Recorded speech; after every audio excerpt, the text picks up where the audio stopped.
Everyone, कैसे हैं आप लोग।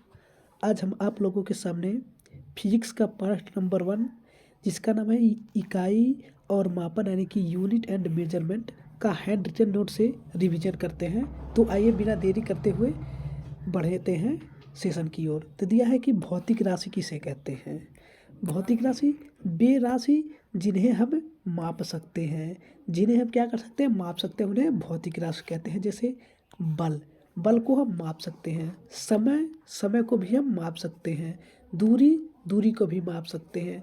और द्रव्यमान को केजी में माप सकते हैं। लेकिन ये जो प्यार है, प्यार को क्या माप सकते हैं? प्यार को कहेंगे नहीं माप सकते हैं, क्योंकि प्यार एक भावात्मक संज्ञा है। प्यार को हम व्यक्त कर सकते हैं लेकिन माप नहीं सकते हैं।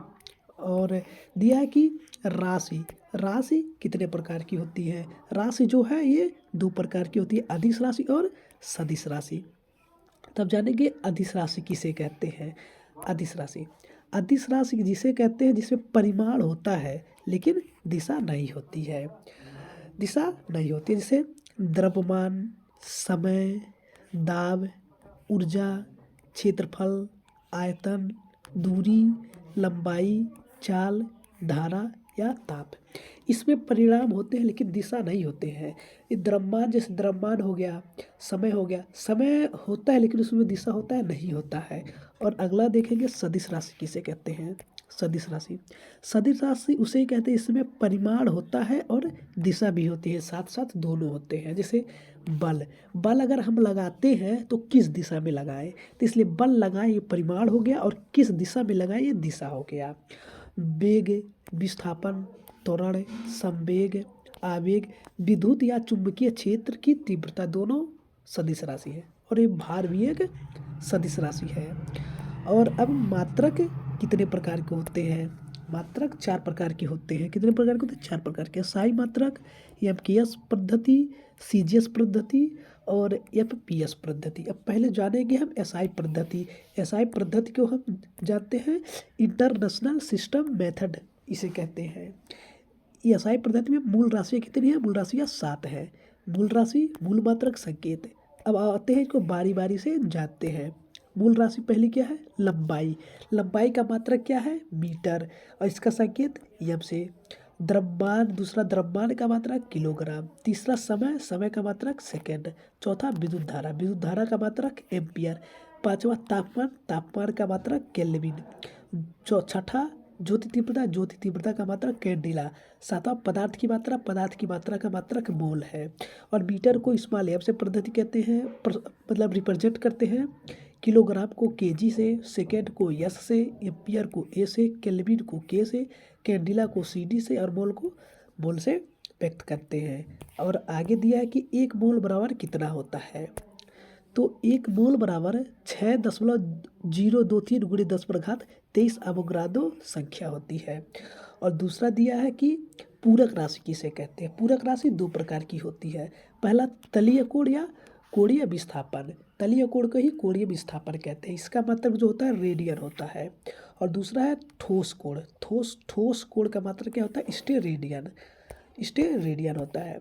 अब दिया है कि व्युत्पन्न राशियाँ किसे कहते हैं। जैसे 7 राशियों से उत्पन्न अन्य सभी राशियाँ व्युत्पन्न राशि कहलाती है। जैसे लंबाई, द्रव्यमान, समय, ताप, ज्योति तीव्रता, ये सब जितने भी हैं, पदार्थ की मात्रा, ये सभी मूल राशियाँ हैं। इनके अतिरिक्त जितनी भी राशियाँ होती हैं उन्हें हम व्युत्पन्न राशियाँ कहते हैं। जैसे क्षेत्रफल, क्षेत्रफल का मात्रक होता है मीटर स्क्वायर। आयतन का मात्रक होता है मीटर क्यूब। ये सभी जो है व्युत्पन्न राशियाँ हैं।